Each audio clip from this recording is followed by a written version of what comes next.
केटा हो हामी टिभी हान्न जानला मान्छे उतार्नु पर्यो 1 बज्यो अहिले गाडीको नोजल हिँड्यो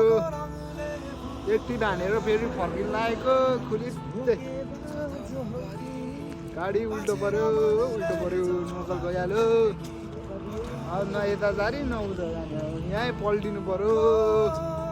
फेरि नोजल बनाएर फेरि चल्दिनु पर्यो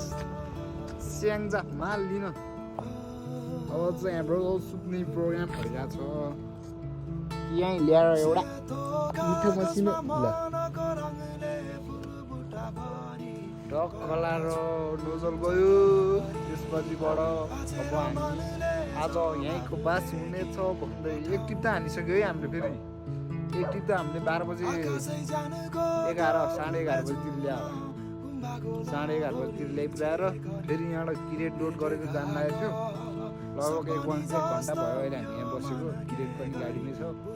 नोजल हिँड्यो नोजलै हिँडिसकेपछि हामीले के गर्ने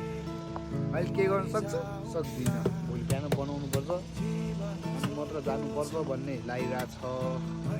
अब हामी यहाँ बुझ्नु पर्ने हुन्छ पहिला कुरो भनेको त्यसपछिबाट टक्क लाएर राइट सक्सेसफुल हुन्छ है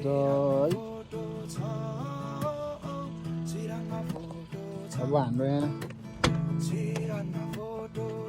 ओछ्यान चाहिँ हाम्रो यस्तो छ सक्दैन चत्तर भन्थ्यो यस्तै छ केटा हो ड्राइभरको जिन्दगी खलात्तै पऱ्यो र त्यहाँ हुन्छ त्यहीँ उतार्नु पर्नुपर्छ गाह्रो छ केटा हो जाडो छ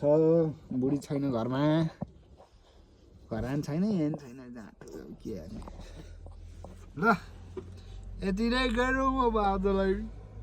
लाइक सेयर के भन्ने जाति त्यो सबै गरौँ अब अरू बोल्न जान्दिनँ होला म 1 बजे सुत्नु पर्छ 2:30 नै भयो क्या